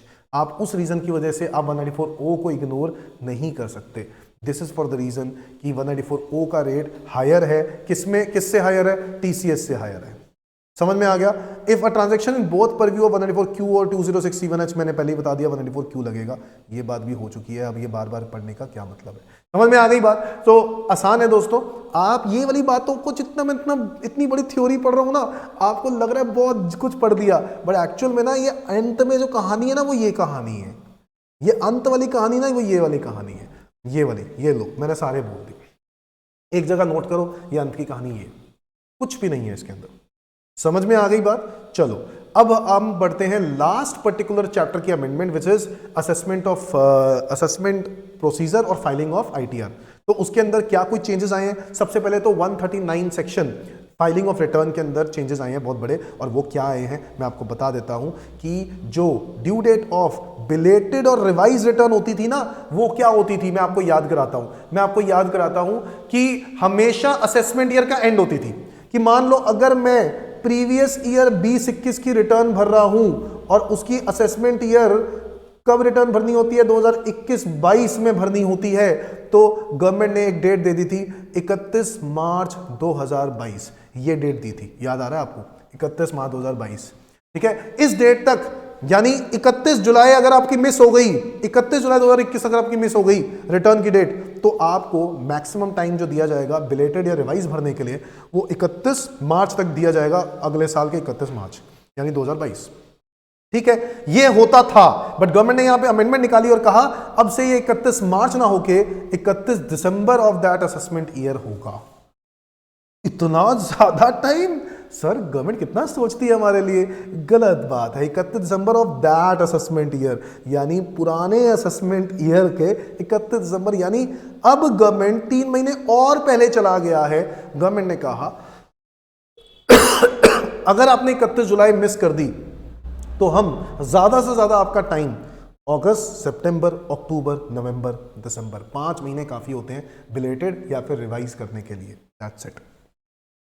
Sir 31 दिसंबर के बाद हम रिटर्न नहीं भर पाएंगे, हम 31 दिसंबर के बाद ना ही बिलेटेड भर सकते हैं ना रिवाइज कर सकते हैं, हम कुछ कर नहीं सकते, बस बैठ के तमाशा देख सकते हैं। जो इनकम टैक्स डिपार्टमेंट करेगा ना वो हमें फॉलो करना पड़ेगा। सो भैया याद रखेंगे, due date of belated return and revise return 31 December of the assessment year हो चुकी है, ना कि 31 मार्च जो पहले होती थी, जो कि पहले बढ़िया थी। अब गवर्नमेंट ने 31 दिसंबर कर दी है of the assessment year. Okay, next amendment, the due date of ITR for a spouse of a partner of the firm. Government ने क्या किया, स्पाउस ऑफ द पार्टनर के लिए भी गवर्नमेंट ने एक प्रोविजन निकाल दिया और कहा जो पार्टनर्स हैं पार्टनरशिप फर्म के, हाँ, जिनकी ऑडिट मैंडेटरी है, उनको तो ऑब्वियसली पार्टनर्स को बताओ, पार्टनरशिप फर्म को रिटर्न की डेट क्या कर दी गई है जिनकी ऑडिट मैंडेटरी है, 31 अक्टूबर। कौन सी कर दी गई है, 31 अक्टूबर। तो पार्टनर के लिए भी 31 अक्टूबर, गवर्नमेंट ने स्पाउस के लिए भी बोल दिया 31 अक्टूबर ऑफ दैट असेसमेंट ईयर। क्या बोल दिया, 31 अक्टूबर ऑफ दैट असेसमेंट ईयर। किसके लिए, स्पाउस के लिए। स्पाउस के लिए भी यही बात बोल दी कि स्पाउस को भी 31 अक्टूबर तक भरनी है। क्यों, क्योंकि तुम कुछ ना कुछ तो स्पाउस के लिए करते ही होगे, कुछ ना कुछ तो तुम उसको दिखाते ही होगे। पार्टनर हो पार्टनरशिप फर्म में, तुम कुछ खर्चा दिखाते होगे, कोई ना कोई पेमेंट करते होगे। गवर्नमेंट ने कहा स्पाउस ऑफ द पार्टनर को भी आपको उसकी भी जो आईटीआर है वो आप 31 अक्टूबर तक भर देना। ओके सर अगर फर्म, ये तो वो केस है जब ऑडिट मैंडेटरी है। अच्छा, अगर इसी में ट्रांसफर प्राइसिंग इंपॉर्टेंट होती है सेक्शन 92E वाली, तो डेट 30 नवंबर हो जाती है, वो तो हमें पता ही है।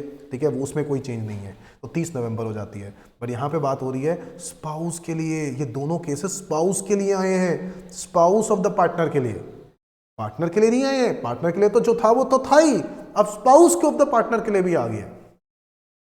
ओके सर आगे, sir due date of ITR में टैक्स ऑडिट और transfer pricing is not required, ऐसे केस में 31 July, there is no change, कोई चेंज नहीं है। Sir due date of the filing of ITR में tax audit is required, 31 October, ये तो पिछले साल ही करवा दिया था, चेंज हो चुका है, 31 अक्टूबर हो चुका है। 30 सितंबर पहले होता था, उसके बाद 31 अक्टूबर हो गया।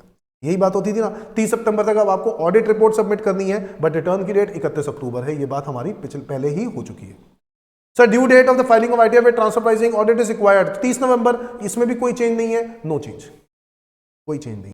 हाँ जी दोस्तों, अब हम लोग देखते हैं fee for default in furnishing return of income. तो दोस्तों अंडर सेक्शन 234F, ठीक है, 234F वही है लेट फी वाला सेक्शन बच्चों, लेट फी वाला सेक्शन। और इसके अंदर गवर्नमेंट ने क्या बोला था, याद आ रहा है? लेट फी के लिए गवर्नमेंट ने बोला था कि आप अगर 31 दिसंबर तक रिटर्न भर दोगे, याद आ रहा है, 31 दिसंबर तक रिटर्न भर दोगे तो हम आपसे नहीं 31 वही जो ड्यू डेट है, ड्यू डेट के अंदर भर दोगे तो ऑब्वियसली लेट फी नहीं लेंगे। ड्यू डेट के बाद भरोगे तो हम आपसे लेट फी लेंगे। कितने रुपए तक की?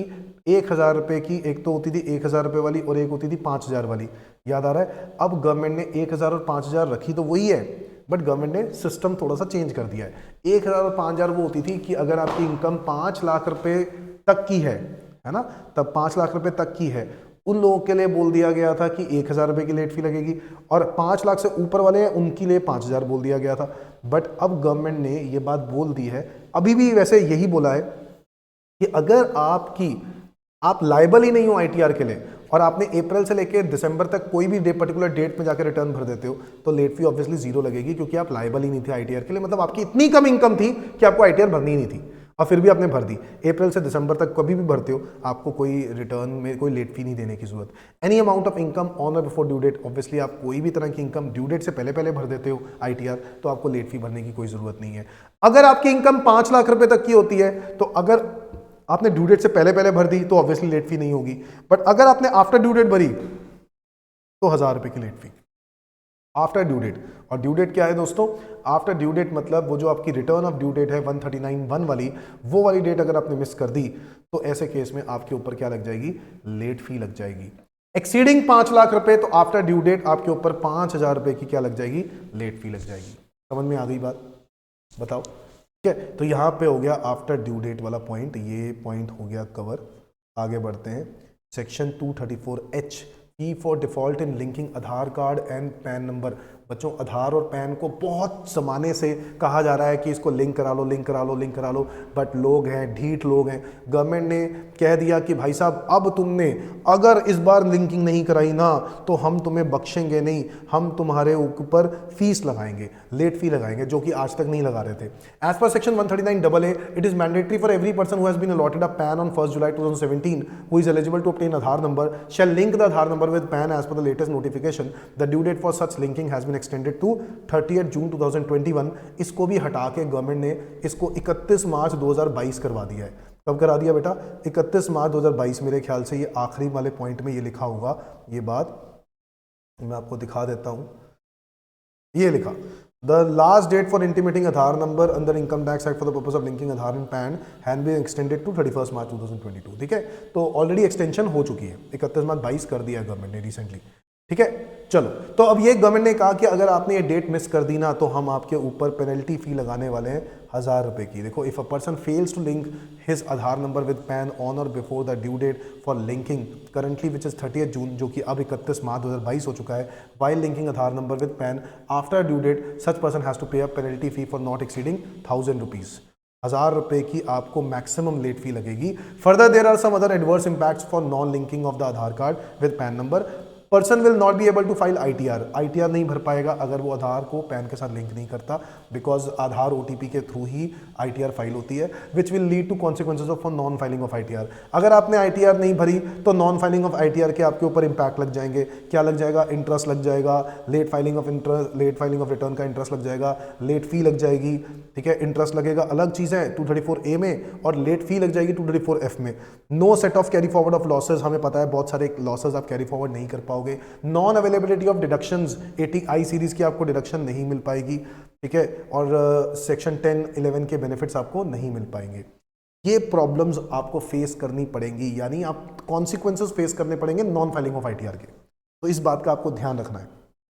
ठीक है, deduction of TDS at higher rate as per, obviously आपको तो पता ही है कि टीडीएस अब गवर्नमेंट ने इस रिसेंटली ये बात बोल दी है कि अगर आपने आईटीआर नहीं भरी तो आपको 206AA और 206AB ये जो नया सेक्शन आया है उसके टीडीएस हायर रेट आपको देना पड़ेगा। और टीसीएस ये होगा बेटा, टीसीएस होगा, ये टीडीएस गलती से लिख दिया, टीसीएस में आपको 206CCA ये वाला सेक्शन के तहत आपको क्या कहते हैं, टीसीएस आपको पे करना पड़ेगा, जो हायर रेट पे टीसीएस पे करना पड़ेगा, वही 5% जो था रेट हम लोग पहले पढ़ चुके हैं। अ पेनल्टी फॉर 10,000 रुपए लग सकती है, shall be levied 272B if such person shall not be able to comply with the provision of 139A requiring him to quote PAN in certain financial transaction। ये हमें पहले पता है कि अगर वो PAN किसी फाइनेंशियल ट्रांजैक्शन में नहीं बता रहा है तो उसको एक पेनल्टी 10,000 रुपए की भी लग सकती है। ठीक है, 272B के अंदर ये सेक्शन की भी पेनल्टी लगेगी। तो बेसिकली 4 तरह के कॉन्सिक्वेंसेस फेस करने पड़ेंगे। पहला जो हम लोग पढ़ चुके हैं कि वो रिटर्न नहीं फाइल करेगा तो उसको लेट फी, पेनल्टी, इंटरेस्ट वगैरह सब चीज़ें लगेंगी। फिर टीडीएस हायर रेट लग जाएगा, टीसीएस हायर रेट लग जाएगा। इसके अलावा 10,000 रुपये तक की लेट पेनल्टी लगेगी अगर वो पर्सन 139A का कंप्लाई नहीं करता। तो 139A क्या था? पैन की इंफॉर्मेशन अगर वो दूसरे डिटेल्स के अंदर नहीं देता, मतलब जहाँ जहाँ पैन की रिक्वायरमेंट होती है वहाँ नहीं भरता, तो ऐसे केस में गवर्नमेंट 10,000 रुपये की पेनल्टी लेती है। तो वो वाला सेक्शन के तहत भी आपसे पेनल्टी ली जाएगी। ठीक है जी, तो ये हमारे अमेंडमेंट्स हो गए हैं। इसके अलावा एक लास्ट अमेंडमेंट दोस्तों, एक लास्ट अमेंडमेंट, बस 2 minute. Other person prescribe for verification of return of income in case of company और एलएलपी। नाउ गवर्नमेंट ने अदर पर्सन्स को बताया, सर बताया ना आपको रिटर्न वेरीफाई करनी होती है, हर रिटर्न को वेरीफाई किया जाता है और हर एक वेरीफाई के लिए गवर्नमेंट ने ऑथराइज्ड पर्सन बनाया है कि कौन वेरीफाई कर सकता है। Section 140 specifies the person authority authorized to verify the return of income in case of different assessees, namely individual, HUF, company, firm, LLP, local authority, political party। ये सब के लिए गवर्नमेंट ने कहा कि कौन कौन इनके लिए वो पर्सन है जो वेरीफाई कर सकते हैं return. Okay, in case of company हमें पता है clause C of section 140 requires MD thereof to verify the return of income, where for any unavoidable reason such MD is not available to verify the return. आपको पता है ना, ITR file करते हैं तो वेरीफाई करनी होती है, और कंपनी के केस में एमडी वेरीफाई करता है। अगर एमडी अवेलेबल नहीं है देन इन दैट केस कोई और डायरेक्टर भर सकता है, और any other person prescribe for the purpose can verify the return. ये बात नई ऐड की गई है। कंपनीज के केस में भी बताया गया कि आपको कंपनी के केस में बोला गया एनी अदर पर्सन इंसर्ट कर दिया गया है, और एलएलपी के केस में भी एक एनी अदर पर्सन इंसर्ट कर दिया गया कि एलएलपी में वैसे डेजिग्नेटेड पार्टनर होता है जो कि रिटर्न भरता है, बट अगर डेजिग्नेटेड पार्टनर अवेलेबल नहीं है किसी भी कारण तो कोई और पार्टनर भरेगा, या फिर any other person which is prescribe for this purpose can be verify the return. मतलब गवर्नमेंट वो क्या करेगा, एलएलपी ऑथराइज कर देगा किसी और को कि भाई तू रिटर्न भर दे, ठीक है, बस एक लेटर चाहिए होता है, ऑथराइजेशन लेटर चाहिए होता है, और वो काम बन जाता है, कोई दिक्कत वाली बात नहीं।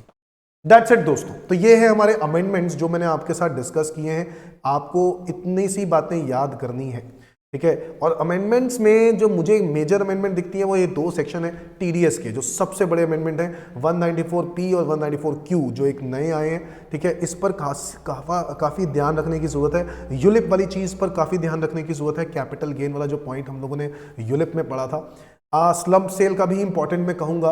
और इसके अलावा एक अमेंडमेंट अब जो मैं करवाने वाला हूँ कैपिटल गेन टॉपिक में से, वो सिर्फ और सिर्फ सीएस एंड सीएमए स्टूडेंट्स के लिए है। सुन लो ध्यान से, सीए स्टूडेंट्स के लिए नहीं है। तो सीए स्टूडेंट्स चाहें तो ये वीडियो को अब छोड़ सकते हैं, आपके लिए अमेंडमेंट्स पूरी कंप्लीट है। इनकम टैक्स फिनिश, ठीक है दोस्तों, मई 2022 के लिए इनकम टैक्स फिनिश, मई 2022 जून 2022 के लिए, ठीक है। अब हम बात कर रहे हैं सीएस एंड सीएमए स्टूडेंट्स के लिए जो बचा हुआ है एक अमेंडमेंट है सेक्शन 45(4) के बारे में, कैपिटल गेन टॉपिक, जो मैंने आपको बताया था आखिरी में कराऊंगा। ये देखो मैंने ये पीडीएफ फाइल के अंदर भी ये वर्ड स्पेशली लिखा है कि ये चीज़ सिर्फ सीएमए इंटर और सीएस एग्जीक्यूटिव को पढ़नी है, क्योंकि रिसेंटली सीए इंटर के कोर्स में से हटा दी गई।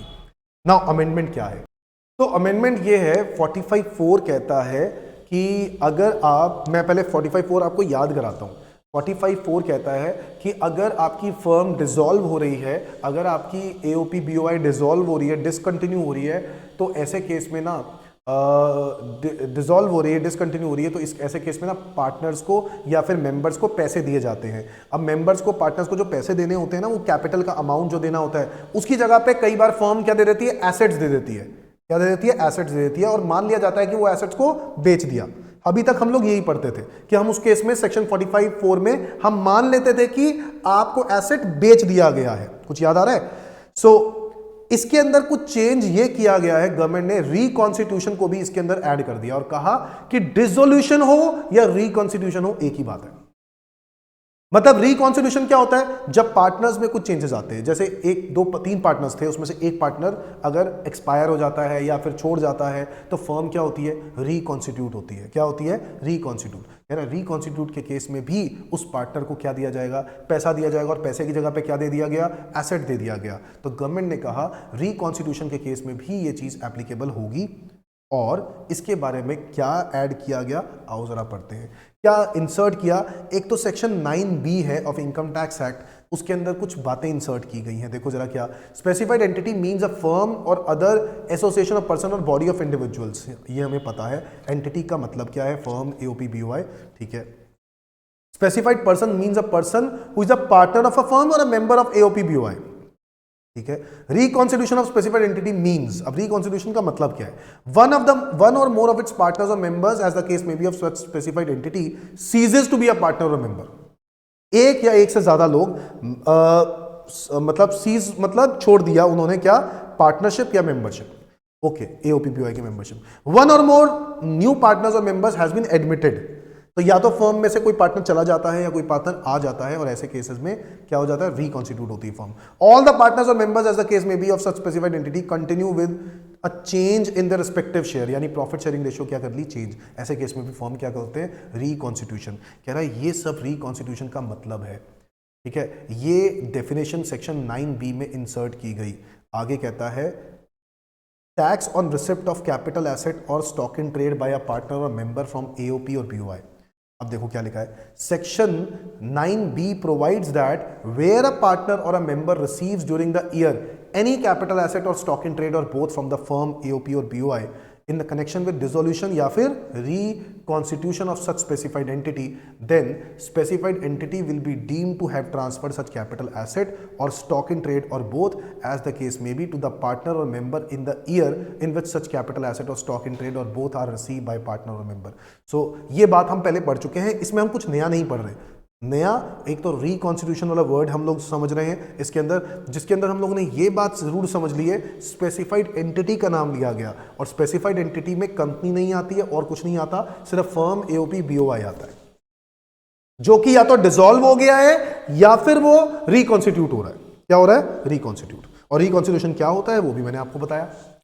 अब यहां पर यह बात कही गई कि सेक्शन 9B में यह बताया गया कि सर जब भी कोई कैपिटल एसेट या स्टॉक इन ट्रेड फर्म का आपको दिया जाता है, पार्टनर को दिया जाता है, मेंबर को दिया जाता है, तो वो that should be treated as sale of capital asset, यानी कैपिटल गेन लगेगा, ठीक है। बट स्टॉक इन ट्रेड में भी capital gain, stock in trade में तो पीजीबीपी इनकम, ठीक है ना। स्टॉक इन ट्रेड में क्या होगा, पीजीबीपी इनकम हम लोग जानते हैं।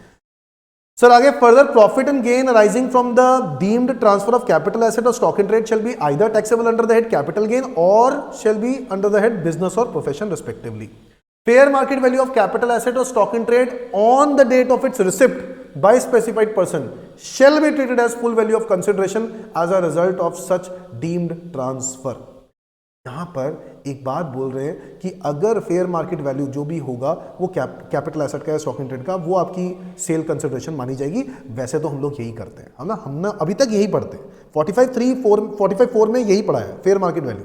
Section 45(4) provides for the computation of capital gain which arises to a partner or member on extinguishment or relinquishment of his right in a specified entity in a connection with reconstitution of specified entity. Though the income arises to a partner or member, but it is deemed as income of specified entity. ये बात तो पक्की है कि ये income specified entity की मानी जाती है जब कोई एसेट या फिर कोई स्टॉक दिया जाता है, ठीक है। Thus specified entity would be assessed under section 9B for its own income under section 48। तो भाई साहब 48 सेक्शन क्या है, मोड ऑफ कंप्यूटेशन है ना, कंप्यूटेशन का जो मेथड होता है वो सेक्शन 48 में दिया है। अब कह रहा है कि एज पर सेक्शन 48 ऐसे केस में फर्म को अपनी इनकम पे टैक्स देना पड़ेगा, ठीक है। गवर्नमेंट ने कहा under section 45(4) for income arising to partners thereof, यानी जो इनकम पार्टनर्स को हो रही है वो भी उनको टैक्सेबल होगी, और जो इनकम अपनी उनकी बन रही है एज पर सेक्शन 48 वो भी उनको टैक्सेबल होगी। तो करना कैसे है, कहने का मतलब ये है कि यहां पर दो चीजें हैं। सेक्शन 45(4) कहता है that provides for computation of capital gain which arises to a partner member on extinguishment of the right in a specified entity in connection with reconstitution of specified entity. आपका एक पार्टनरशिप में right था जो कि क्या हो गया, extinguish हो गया। आपका वो पार्टनरशिप का राइट क्या हो गया, एक्सटिंग्विश हो गया, अब रिलिंक्विश हो गया, यानी खत्म, आपने गिव अप कर दिया, रिलिंक्विश कर दिया, ट्रांसफर कर दिया, एक्सटिंग्विश हो गया, ठीक है, आपने छोड़ दिया, give up right in the specified entity. और ऐसे केस में ये ट्रांसफर माना जाएगा। Though the income arising to partner or member but it is deemed as income of specified entity, है ना। ये इनकम हो तो पार्टनर को रही है, इनकम किसको हो रही है, पार्टनर को हो रही है, ये वाली क्या, राइट छोड़ने की, हाँ पार्टनरशिप को छोड़ने की, बट टैक्सेबल किसको हो रहा था अभी तक, सिर्फ स्पेसिफाइड एंटिटी को। The specified entity would be assessed under 9B for its own income under section 48 and under section 45(4). तो स्पेसिफाइड इनकम, स्पेसिफाइड एंटिटी को दोनों पर्टिकुलर सेक्शन यानी 48 सेक्शन के हिसाब से कैपिटल गेन पे भी टैक्स देना है, और 45(4) में जो ट्रांसफर बन रहा है, जो इनकम पार्टनर की हो रही है, उसके बेसिस पे भी उसको टैक्स देना है। अब सर इनकम पार्टनर को क्या हो रही है, देखो मैं एक आपको कैपिटल एसेट दे रहा हूं, आप एक पार्टनर हो जहां पे आपको 20 लाख रुपए का आपका कैपिटल पड़ा है मेरी फर्म के अंदर, कितना, 20 लाख, और मैंने आपको एक एसेट दे दिया जिसकी मार्केट वैल्यू 25 लाख है। कितनी मार्केट वैल्यू है? 25 लाख। और आपको देना मैंने को कितना चाहिए था? 20 देना चाहिए था, बट मेरे पास एक एसेट था, मैंने एसेट आपके नाम पे कर दिया और वो उसकी फेयर मार्केट वैल्यू कितनी है? 25 लाख। तो 5 लाख रुपए ज्यादा नहीं दे दिया मैंने आपको? बोलो, 5 लाख रुपए ज्यादा नहीं दे दिया? ऐसे केस में ये 5 लाख रुपए पार्टनर को टैक्सेबल होना चाहिए। किसको टैक्सेबल होना चाहिए? पार्टनर को। बट गवर्नमेंट ने बोल दिया ये माना जाएगा कि भाई साहब ऐसे केस में आप जान कैसा करते हो, मतलब आप अपना दिमाग लगा के ना पार्टनर, क्योंकि पार्टनरशिप फर्म पार्टनर एक ही बात है, आप अपना ही दिमाग लगा रहे हो यहाँ पर।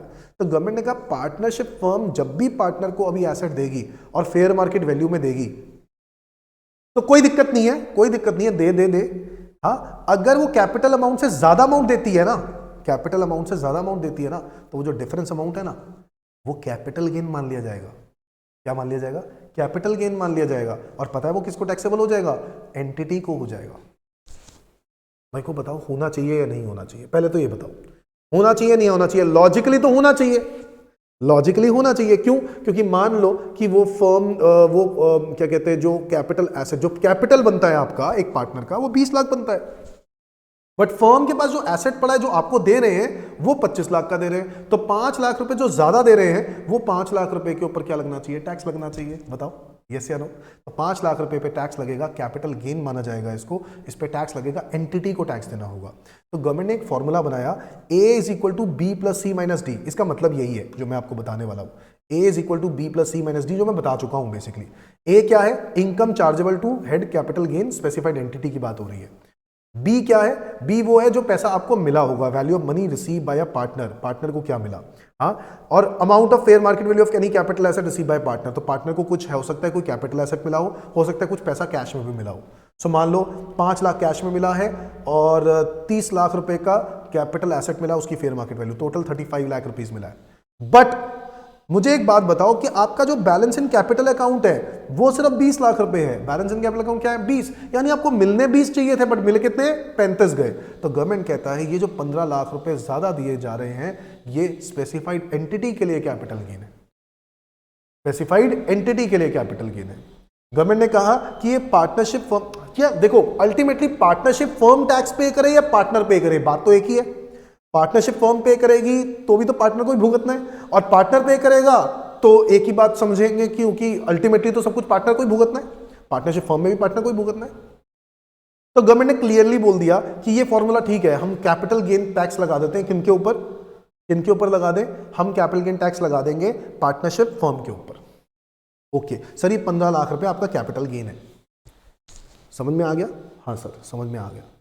हाँ जी, आगे देखते हैं। If the value of A in the above formula is negative, अगर ये ए जो है वो नेगेटिव आ जाए, मतलब कैपिटल ज्यादा बन रहा है और जो आपको दिया गया वो कम दिया गया तो नेगेटिव बन गया, तो इसको हम लोग जीरो मान लेंगे, जीरो। और अगर जीरो मान लेंगे तो सेल्फ जनरेटेड गुडविल, मतलब उसको जीरो मान लेंगे तो कैपिटल गेन जीरो हो जाएगा, तो उस पर टैक्स नहीं लगेगा। ये बात समझ में आ गई? अच्छा, एक बात और ध्यान रखनी है, further while calculating capital gain under section 48, जब हम कैपिटल गेन 48 सेक्शन का निकाल रहे होंगे तो कैपिटल गेन जो हमने 45(4) में निकाला है, किसका? फर्म का, that shall be deductible from the full value of consideration along with the cost of acquisition and cost of improvement and expenditure incurred exclusively in connection with the transfer.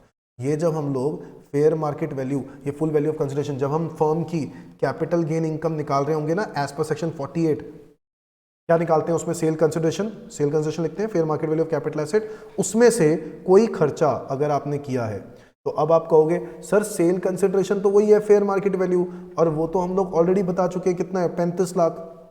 Okay sir, 35 lakh रुपए है ना fair market value, लिख लिया। 35 लाख रुपए है ना fair market value, लिख लिया मैंने। ओके, फेयर मार्केट वैल्यू है 35 lakh of the full value of consideration हो गया।